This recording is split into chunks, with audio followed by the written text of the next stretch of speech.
banget juga Anda nggak paham kenapa.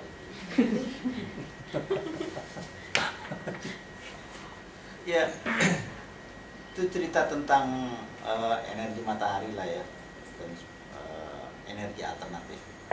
Itu cerita yang menyenangkan buat saya, tapi cerita yang mengesalkan buat saya.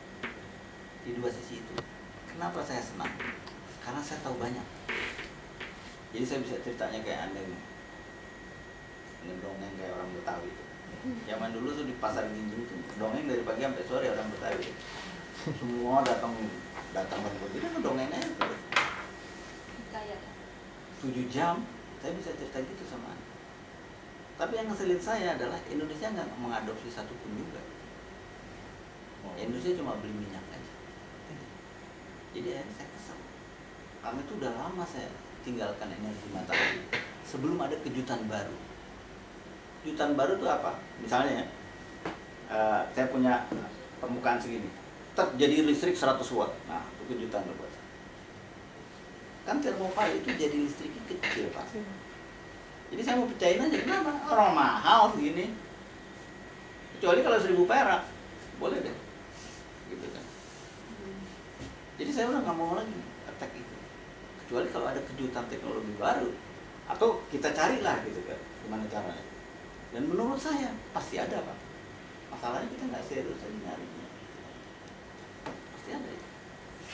Nah, Indonesia ini kalau tadi Pak Adi bicara dipolitisasi, tapi juga ada di bisnis kan.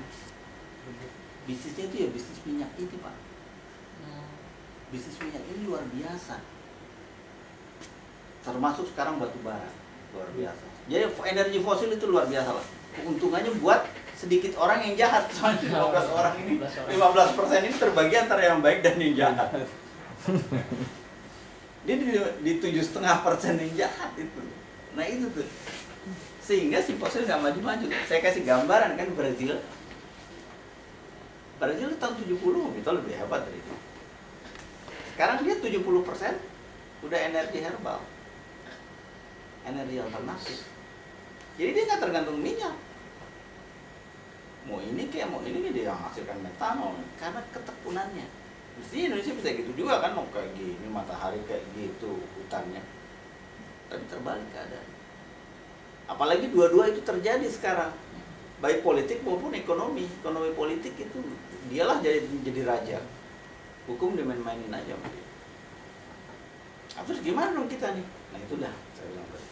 Kayak gini, motor bisa mobil produksi itu kan, seolah-olah itu Jepang gitu kan, mau dia jual barangnya itu kita, kemudian bahan bakar kita sampai habis gitu kan diserap semua sama mobil-mobilnya dan motornya, tapi barangnya laku terus ke Indonesia dan kita membayar ke mereka gitu.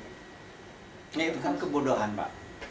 Sudah jelas-jelas kita bilang kebodohan, tapi kenapa kita lakukan? Karena memperkaya 7,5% yang jahat itu, Pak. 7,5% yang jahat itu kemarin sekarang berkuasa secara politik. Kan itu masalahnya. Sehingga aturan dibuat oleh dia, aturan dilarang oleh dia, undang-undang dibikin oleh dia. Sehingga dijual motor. Kalau saya kan gampang, larang aja motor itu. Urusan apa? Gue larang aja. Di DKI terutama larang aja. Kenapa? Pindahin tuh motor semua. Semarang kayak ini, Kalimantan. Sini nggak boleh lagi bikin. Tutup kan tuh pabrik Yamaha. Tutup aja, urusan apa gua. Kan gitu. Tapi dia enggak. Kenapa? Karena dia dapat duit dari situ. Jadi ekonomi politik dia kuasa lagi. Nah, kita pegel. Nah, kalaupun gitu, sekarang apa secara pribadi yang bisa Anda lakukan? Dari sisi Anda aja deh. Kalau soal negara dan sebagainya yang kayak gini, saya berdoa aja ya Allah, kalau mau basmi semua kita emang pantas juga kali, nggak apa-apa saya ikut mati. Mau meledak gunung Krakatau kayak apa nih, kita semua terkubur, nggak apa-apa deh. Barangkali mungkin itu jalannya, jadi banyak gempa bumi dan sebagainya. Pasti semua itu tanda-tanda, Pak. Nggak ada yang sembarangan terjadi, nggak ada. Nah keadaannya ekonomi politik kayak gitu. Kalau kita mau benerin, pakai berdoa. Karena pasti Allah juga yang bukain jalan itu. Kita susah, Pak. Anda dulu skala sama dia, political power dipegang.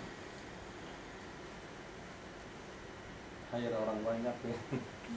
Tapi waktu Soeharto dulu jatuh, menurut saya itu kuasa Allah. Karena sedemikian kuasanya dia. Kok bisa jatuh sama mahasiswa yang nggak ngerti apa-apa? Nah, dia nggak ngerti apa-apa tuh politik, ditanya apa nggak tahu, ekonomi nggak tahu, kalah debat. Tapi kok bisa jatuh? Emang itu udah kuasa Allah.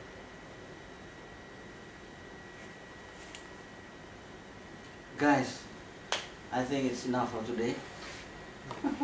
Thank you, Budi.